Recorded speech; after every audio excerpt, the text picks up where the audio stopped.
The frozen breath escaped Grace Oleander's chapped lips in ragged gasps as she trudged through knee-deep snow, each step a monumental effort that threatened to be her last. Her beloved mare Clementine lay 3 miles behind her now, collapsed from exhaustion and cold, and Grace had pressed her frozen palm against the horse's neck until she felt the final heartbeat fade into stillness. The January blizzard of 1882 had swept down from the mountains into the high desert country of eastern California with terrifying speed, transforming what should have been a 2-day journey from her uncle's ranch to San Bernardino into a nightmare of white. She had been traveling alone, foolishly confident in her ability to handle the trail, and now the consequences of that pride were written in every labored breath, every numb footfall that barely registered through her frozen boots. The wind howled around her like a living thing, tearing at her wool coat and the scarf she had wrapped around her face. Grace knew she was dying. The cold had worked its way past her clothes, past her skin, settling deep into her bones with an ache that had transformed into a dangerous numbness. Her fingers had stopped hurting an hour ago, which she knew meant frostbite had set in. She stumbled and fell face first into a drift, and for a long moment she considered simply staying there, letting the snow cover her like a blanket. It would be easier than continuing this impossible fight. But something in Grace Oleander had never learned how to quit. Her father had raised her that way before consumption took him when she was 16.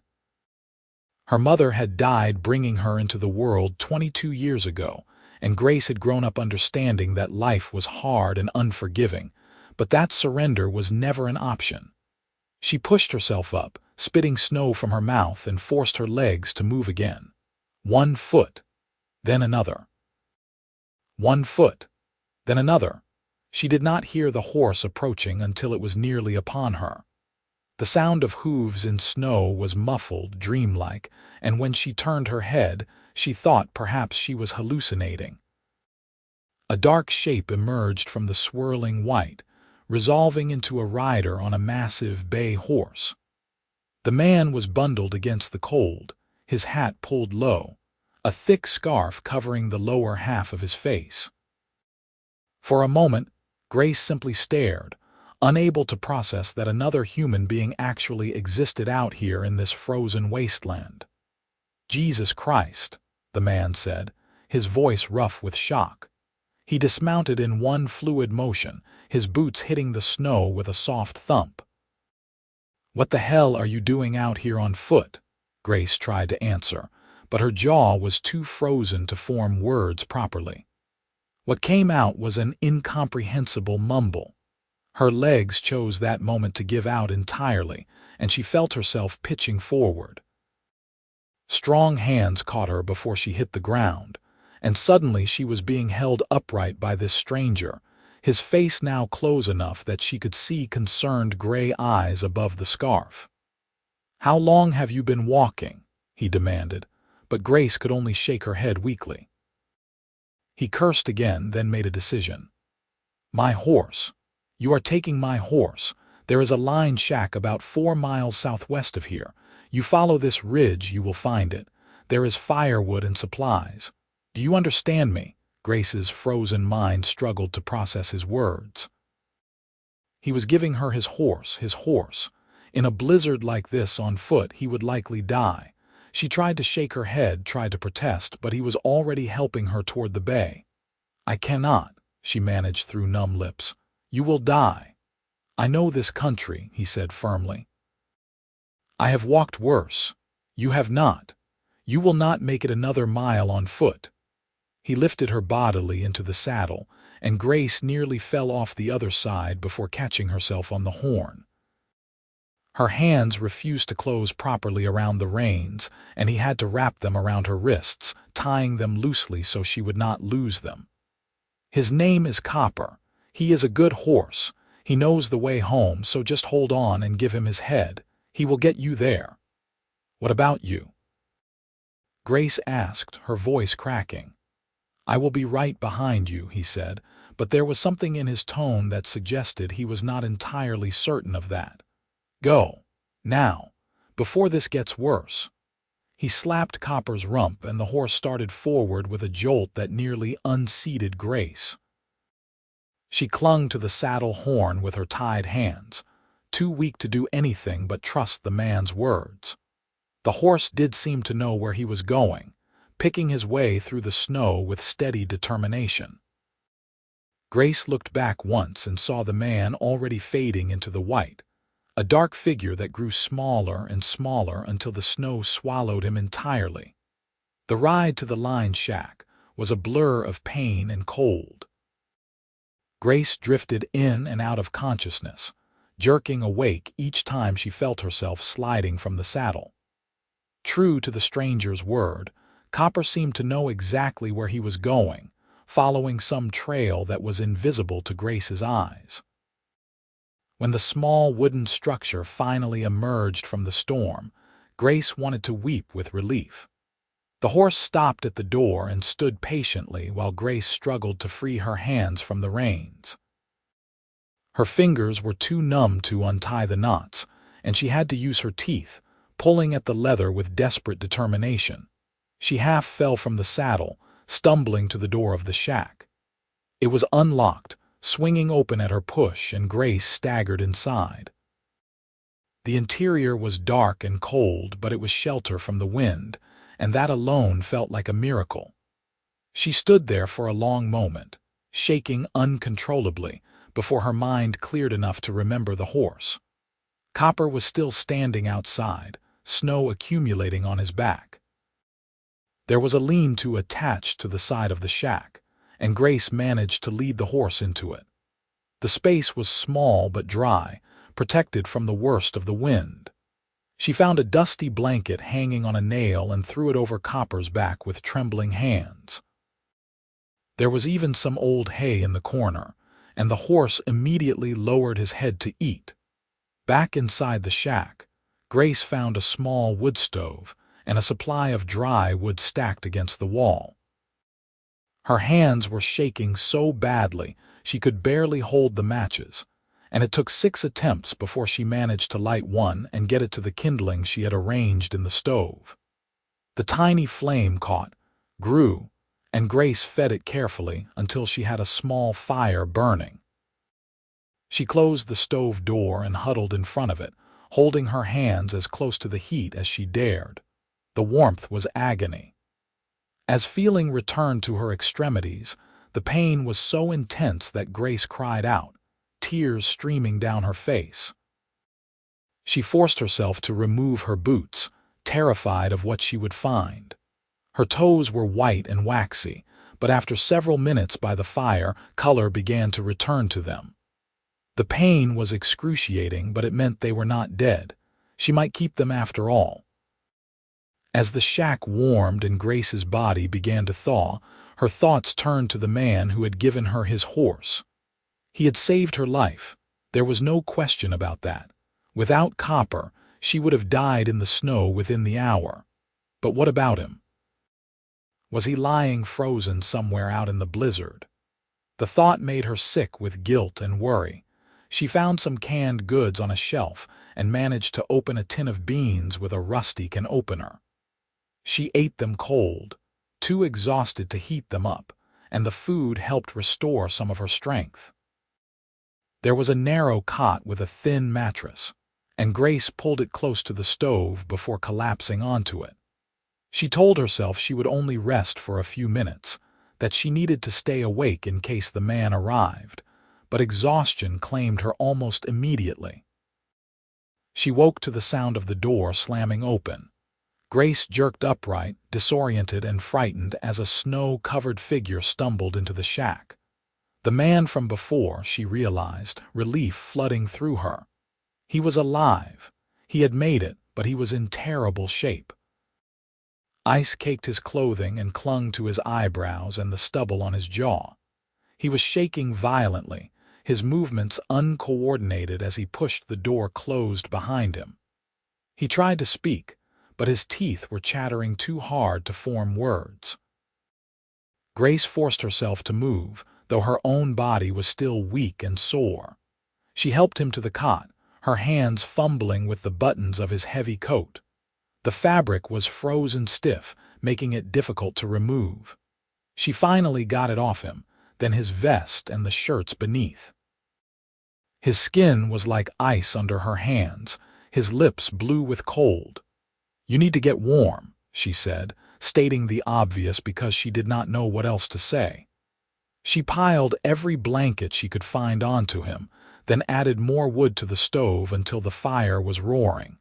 It was not enough. He was too cold, shaking so hard the cot was rattling against the floor. Grace knew what needed to be done, even as the impropriety of it made her hesitate. But this was life or death, and modesty had no place in survival. She removed her own outer layers, down to her chemise and drawers, then climbed onto the narrow cot beside him, pressing her body against his frozen one and pulling the blankets over them both. He was so cold that it hurt to touch him.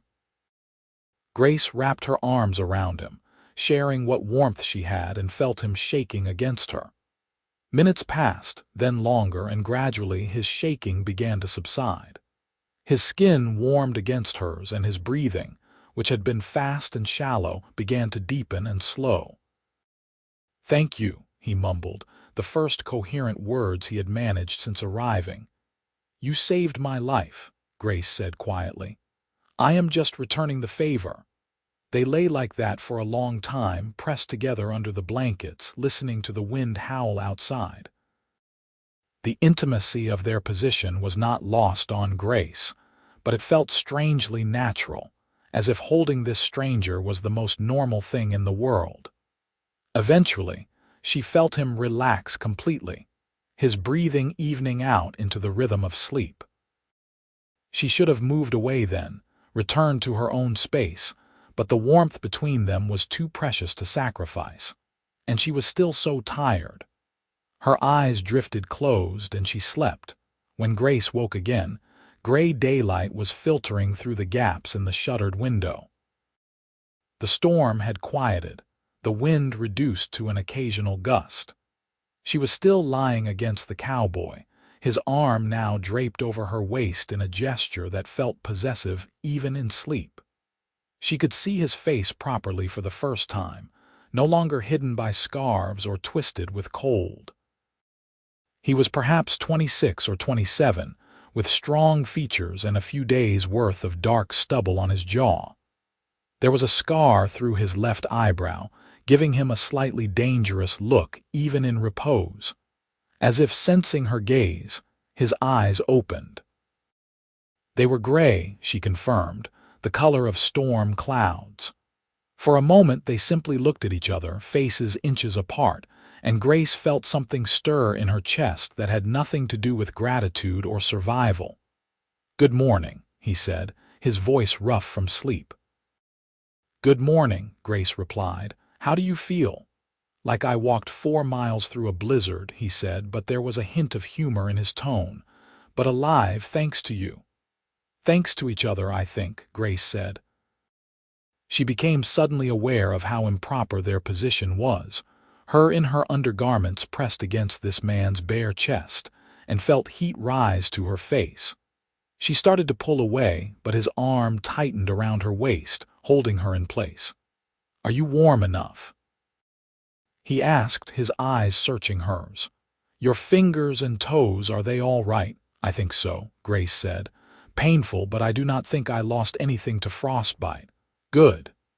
He released her then, and Grace sat up, immediately missing the warmth. She pulled her dress back on while he retrieved his own clothes, both of them maintaining a careful politeness as they dressed. "I am Kieran, by the way, Kieran Cross." "Grace Oleander," she replied, buttoning her dress with fingers that were still a bit stiff. "I owe you my life, Mr. Cross." "Kieran," he corrected. "And you do not owe me anything. Anyone would have done the same." "No," Grace said firmly. "They would not have. You gave me your horse. You could have died." Kieran shrugged, uncomfortable with her gratitude. My ranch is not far from here. 6 miles, maybe 7. I knew I could make it on foot if I had to. You could not have. Your ranch? Grace asked. Small operation, Kieran said. About 200 head of cattle, some horses. I run it with my brother and 2 hired hands. I was out checking on the herd when the storm hit. Decided to hole up here rather than try to make it home in that mess. He paused. What were you doing out here alone? Grace explained about her journey from her uncle's ranch, about Clementine collapsing in the snow. As she spoke, she saw something change in Kieran's expression, a mixture of admiration and exasperation. That was a damn fool thing to do, traveling alone in winter, he said bluntly. Begging your pardon for the language, but you could have been killed. I am aware of that now, Grace said dryly. Believe me, the lesson has been learned. The corner of Kieran's mouth twitched in what might have been the beginning of a smile. Well, at least you are a quick study. He moved to the window and pushed open the shutters. Pale sunlight streamed in, reflecting off the snow outside. Storm has passed. We should be able to make it to my ranch by afternoon if we take it slow. On one horse? Grace asked. Unless you would rather wait here while I go get another one, Kieran said. But that means you would be alone for at least half a day, probably longer given the snow. Grace shook her head. I've had enough of being alone in the wilderness to last me a lifetime. We can ride together. They prepared to leave, eating some more of the canned goods and making sure the fire was fully extinguished. Kieran checked on Copper and declared the horse rested enough for the journey. When they were ready, he mounted first, then reached down to pull Grace up behind him. She settled onto Copper's back, her arms wrapping around Kieran's waist to keep her balance. The ride to the Cross Ranch was slow going through the deep snow, but the day was clear and bright, the storm's fury spent. Grace found herself acutely aware of every point of contact between her body and Kieran's, the solid warmth of his back against her chest, the strength in his frame. They did not talk much during the ride, but the silence was comfortable rather than awkward. When the ranch finally came into view, Grace was surprised by how substantial it was. The main house was a sturdy log structure with a covered porch, and there were several outbuildings including a large barn and what looked like a bunkhouse. Smoke rose from the chimney of the main house, a welcoming sight. A younger man emerged from the barn as they approached, his face breaking into a relieved grin when he saw Kieran. Thank God, he called out. We were about to form a search party. Who is this? Grace Oleander, Kieran said, dismounting and then helping Grace down. Her horse died in the storm. I found her walking and brought her here. Grace, this is my brother, Kyle Cross. Kyle was clearly younger than Kieran, perhaps 23 or 24, with similar features but a more open, friendly demeanor. Well, Miss Oleander, you are welcome to stay as long as you need. Any friend of my brother's is family here. We just met yesterday, Grace said, feeling the need to clarify. Still counts, Kyle said cheerfully. Come on inside. Martha will want to feed you. She has been cooking all morning, worried sick about Kieran being out in that storm. Martha turned out to be the housekeeper, a plump woman in her 50s with kind eyes and a no-nonsense manner. She took one look at Grace and immediately began fussing, insisting she needed a hot bath and clean clothes and a proper meal. Before Grace could protest, she was being ushered into a bedroom and shown a large copper tub. I will heat the water, Martha declared. You just sit and rest. Lord knows what you have been through. The bath, when it came, was pure heaven. Grace sank into the hot water and felt the last of the cold finally leave her bones. Martha had provided soap that smelled of lavender and a soft towel, luxuries Grace had not experienced in months.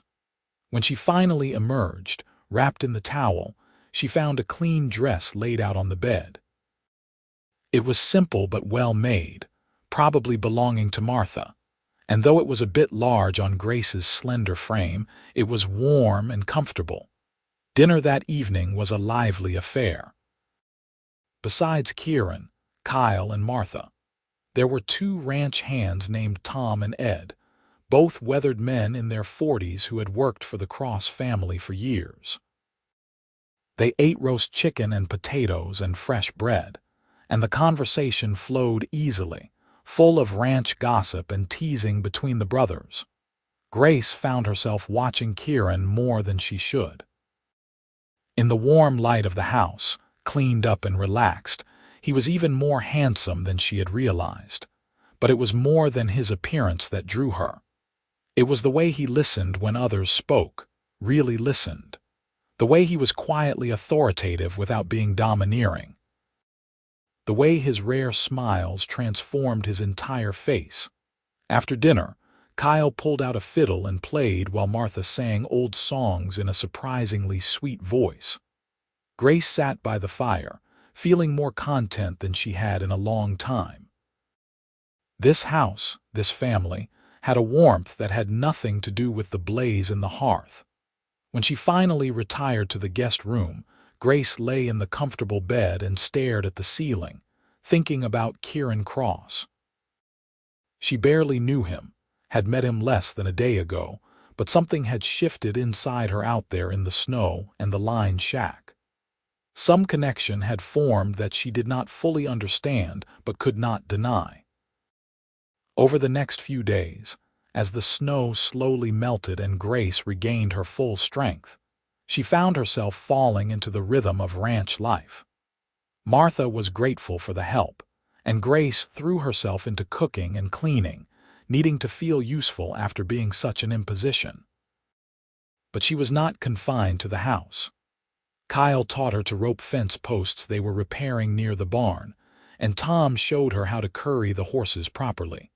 Kieran was often out working from dawn until dusk, but in the evenings, he would sit with Grace by the fire and they would talk. She learned that he and Kyle had inherited the ranch from their father 3 years ago, that their mother had died when Kyle was just a boy. She told him about growing up with her father, about learning to ride and shoot and track, skills unusual for a woman but invaluable on a ranch. "Why were you at your uncle's place?" Kieran asked one evening. Grace stared into the fire, choosing her words carefully. "He is my only living relative. After my father died, I thought I should try to maintain that connection. But he has his own family, his own life. I was just in the way." She paused. "I was traveling to San Bernardino to find work. I have some experience as a teacher, and I heard they were looking for someone at the schoolhouse there." "A teacher," Kieran said thoughtfully. "That would suit you, I think." "What makes you say that?" Grace asked, curious. "You are patient," Kieran said, "and you explain things clearly. I have noticed it with Martha, the way you help her with recipes, and you do not talk down to people, even when you know more than they do." He met her eyes. "Those are rare qualities." Grace felt warmth spread through her chest at his words. "Thank you," she said softly. The moment stretched between them, charged with something unspoken. Kieran leaned forward slightly, and Grace found herself doing the same, drawn like a magnet. His hand came up to cup her face, his thumb brushing her cheekbone with infinite gentleness. "Grace," he murmured, her name a question and a statement all at once. "Yes," she breathed, though she was not entirely sure what she was agreeing to. He kissed her then, soft and careful, as if she were something precious that might break. Grace's eyes fluttered closed and she leaned into the kiss, her hand coming up to rest on his chest. She could feel his heart beating fast under her palm, matching the rapid rhythm of her own. When they finally pulled apart, both were breathing hard. Kieran rested his forehead against hers, his eyes still closed. "I did not plan for this," he said quietly. "I did not plan to feel this way about you." "Neither did I," Grace admitted, But I do feel this way, I mean. Kieran pulled back enough to look at her properly. Stay, he said simply.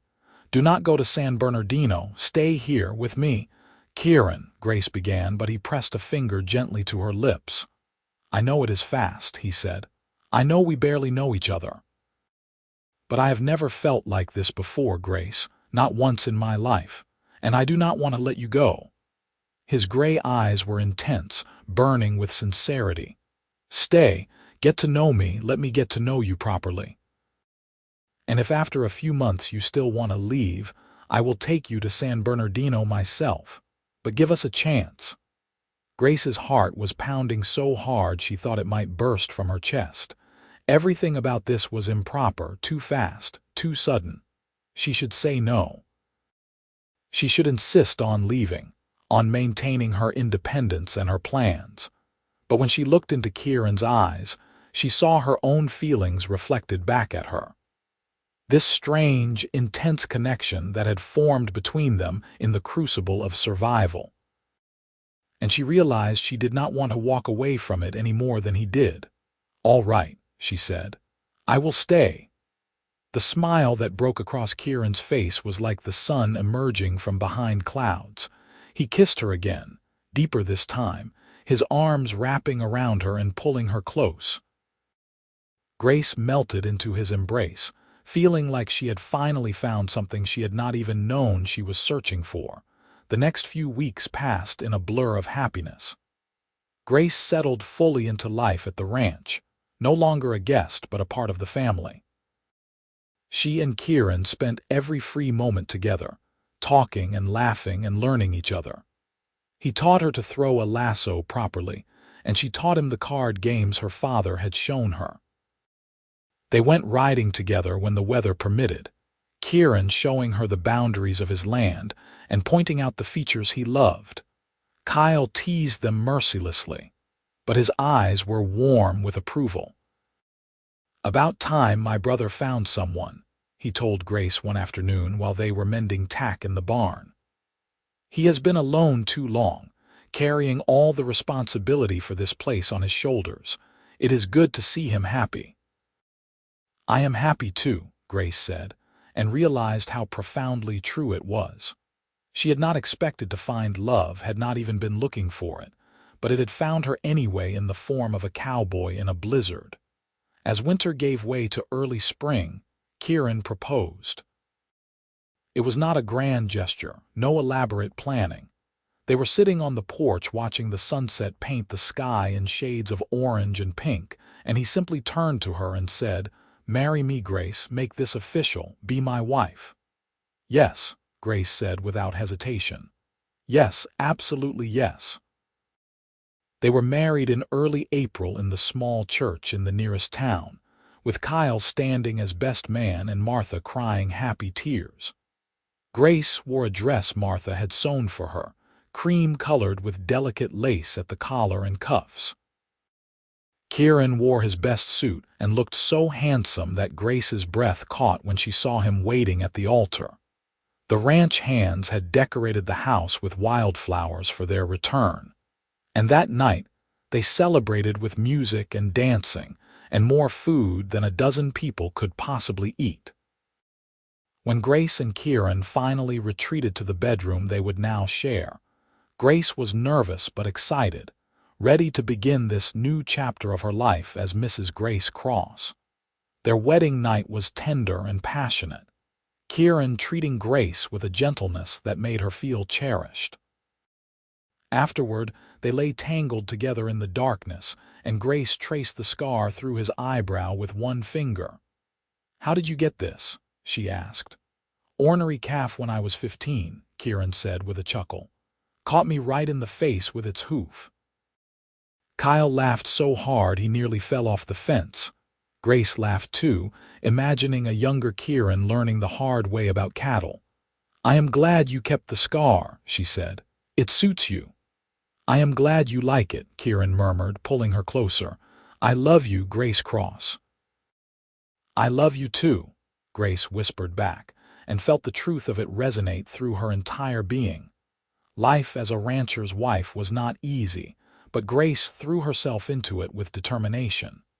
She learned to keep the books for the ranch, discovering she had a head for numbers that proved invaluable. She planted a vegetable garden that flourished under her care, providing fresh produce for the table. She even learned to help with the cattle when they were short-handed, though Kieran worried constantly about her safety when she did. Their first year of marriage was not without challenges. The ranch struggled with a dry summer that affected the grazing, and they had to make difficult decisions about selling off some of the herd. Grace and Kieran had their first real fight about it, with Grace arguing for a more conservative approach and Kieran wanting to take a risk on driving the cattle to better grazing land. In the end, they compromised, and the gamble paid off. The experience taught them both how to navigate disagreements, how to respect each other's opinions even when they differed. In the spring of their second year of marriage, Grace discovered she was pregnant. The news filled her with joy and terror in equal measure. She had always wanted children, but the reality of bringing a life into the world was daunting. Kieran was over the moon, barely able to contain his excitement.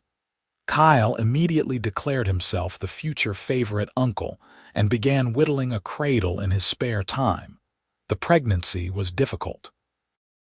Grace was sick for the first 4 months, barely able to keep anything down. Martha fussed over her constantly, making sure she ate and rested. Kieran was torn between worry and happiness, hovering whenever he was in the house, driving Grace to distraction with his concern. "I am not made of glass," she told him one evening when he tried to stop her from carrying a basket of laundry.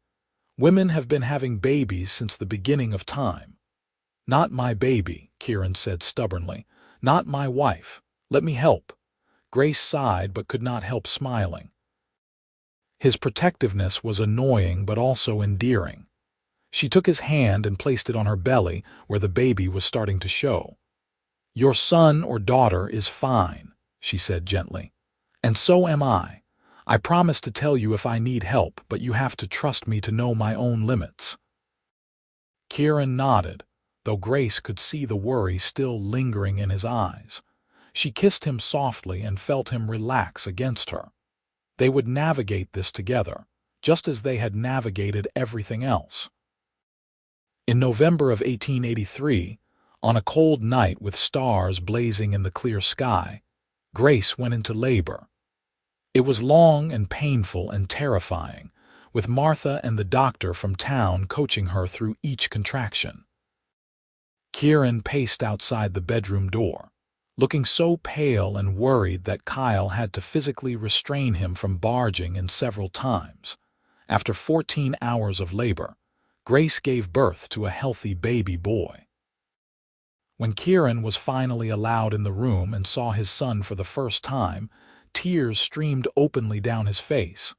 He held the tiny bundle with infinite care, staring down at the red, wrinkled face with an expression of absolute wonder. "He is perfect," Kieran whispered. "Grace, he is perfect." "We need a name," Grace said, exhausted but smiling. They named him Samuel after Kieran's father. Samuel Cross came into the world with a pair of lungs that could wake the dead and a stubborn streak that suggested he would be a handful. Grace fell in love with him instantly and completely, overwhelmed by the fierce protectiveness she felt for this tiny person. The early months of motherhood were exhausting. Samuel seemed to need constant attention, and Grace was often too tired to see straight. But Kieran was wonderful with the baby, getting up for nighttime feedings and changing diapers without complaint. Kyle was indeed the favorite uncle, constantly sneaking into the nursery to hold Samuel and making ridiculous faces to try to get the baby to smile. As Samuel grew from an infant into a toddler, the ranch prospered. They had several good years in a row, allowing them to expand the herd and make improvements to the property. Grace's garden became famous in the area, and she started selling vegetables at the market in town, bringing in extra income. Kieran hired another ranch hand, a young man named Peter who was eager to learn the trade.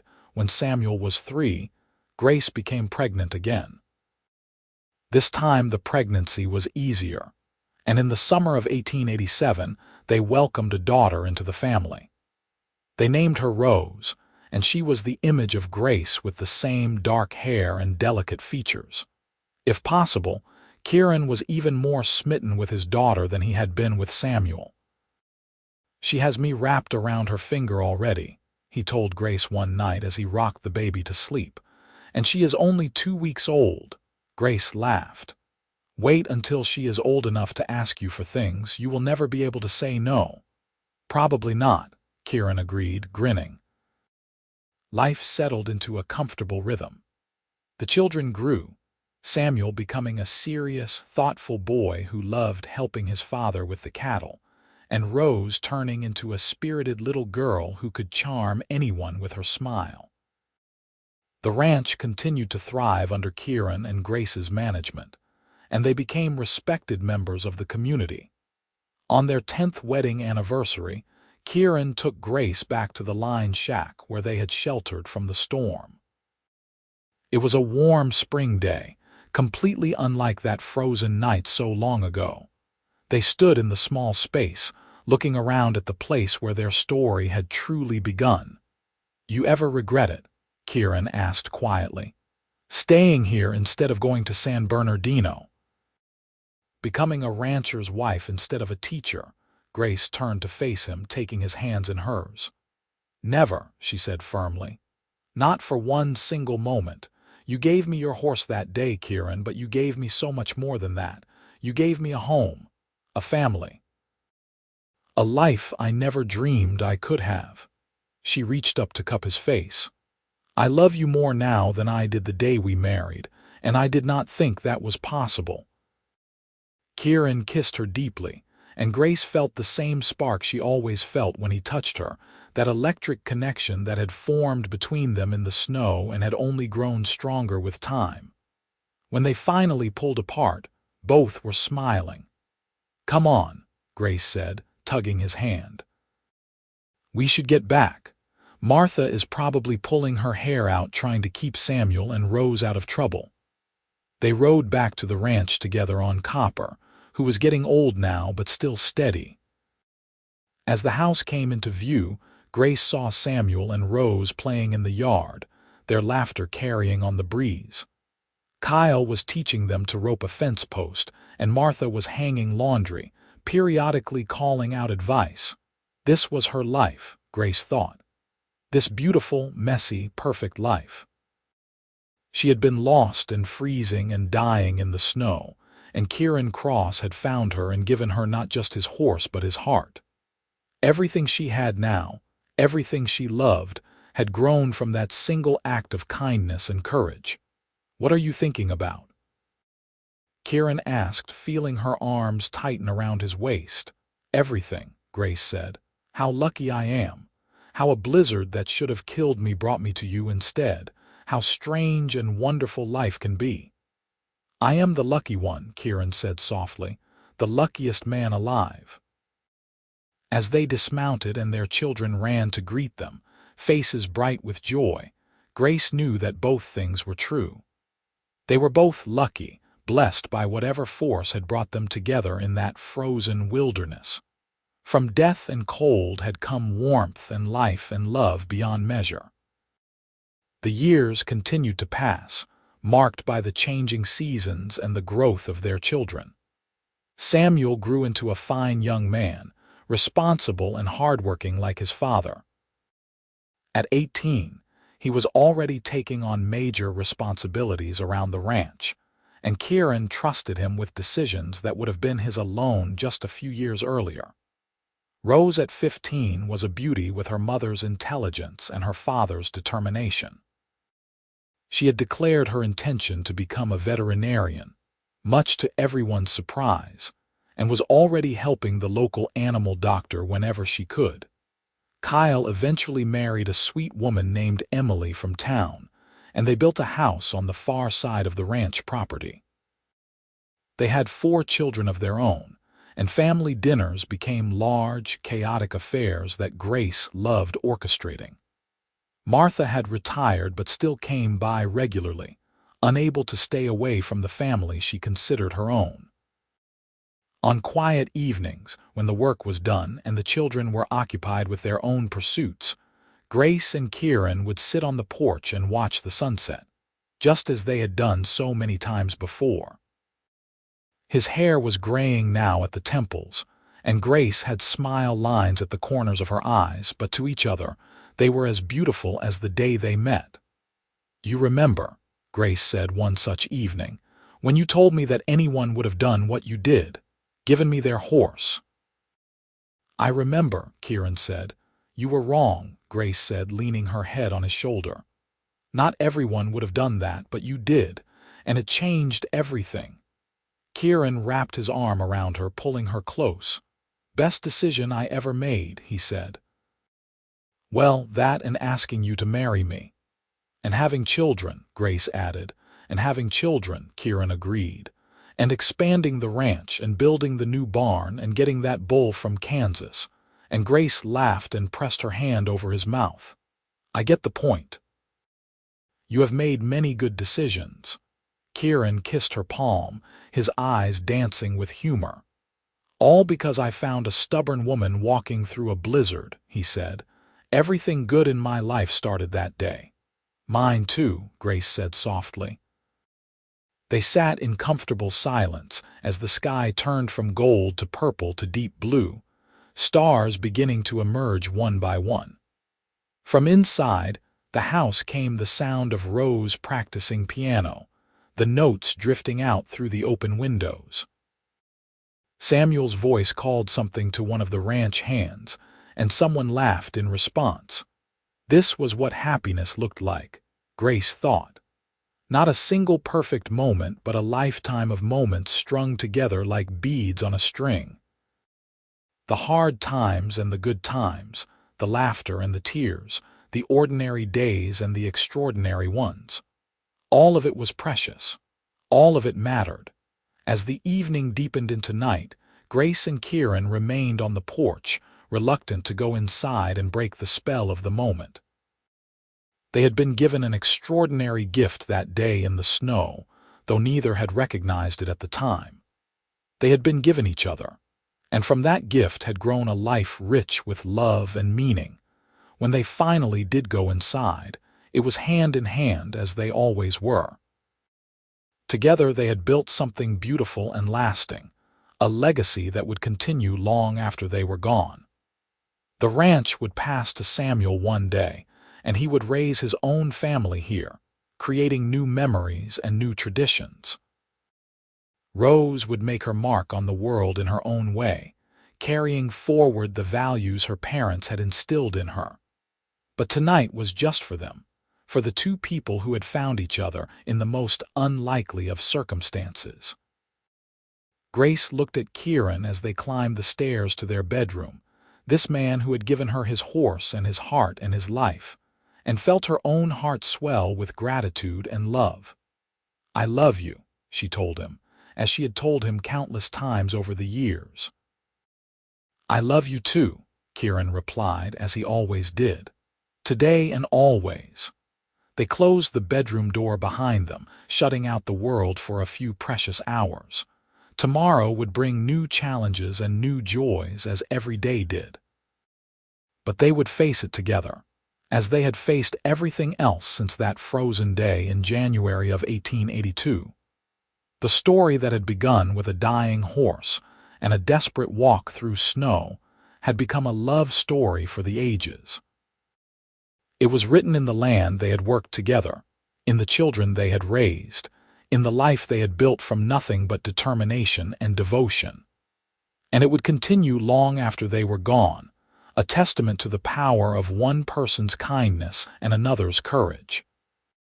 Grace fell asleep that night in Kieran's arms, as she had so many nights before, content in the knowledge that she was exactly where she was meant to be.